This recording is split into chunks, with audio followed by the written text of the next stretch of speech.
The future of GM in Canada looks more like this: a high-tech centre focused on electric and autonomous vehicles in Markham.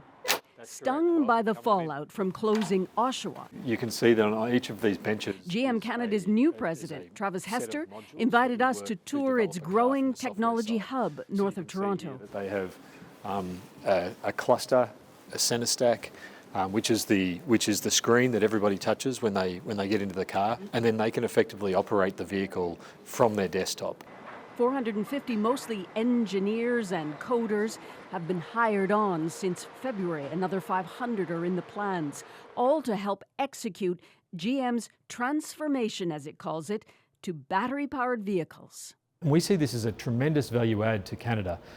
We are now the biggest automotive R&D centre in Canada, and we're growing. We're adding jobs and we're adding development expertise and all the associated things to there that go with that into Canada, where it just simply wasn't there in the past. Less than 2% of consumers want an electric car right now. Why do you think that within a couple of years we're all going to change our minds? Yeah, so growth rates are amazing in electric vehicles, and as you go further forward with emissions requirements, we believe the battery electric vehicles will be the vehicles of the future. So we see software engineers downstairs, we don't see assembly line workers. In the future, will car manufacturing die in Canada?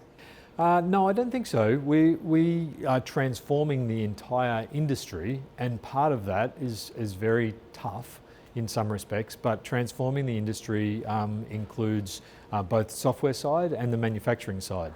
But manufacturing is already the loser. 2,500 jobs will go in Oshawa next year, no matter what pressure from any level of government, says Hester. Is there still a track saying we'll talk to you about keeping it open? I've made it very clear to Premier Ford and to Mr Trudeau that we don't have any allocation there.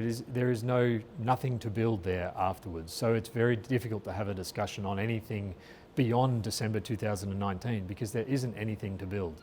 The closure could get messy. Unifor says it's going to, quote, war against GM, which it says committed to no plant closures in the last agreement. GM disputes that.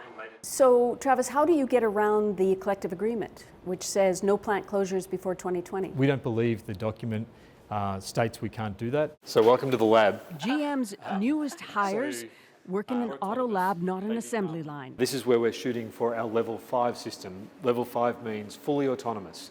No steering wheel, no pedals, no need for the customer or the passenger to actively engage with the vehicle at all. Susan Ormiston, CBC News, Markham, Ontario.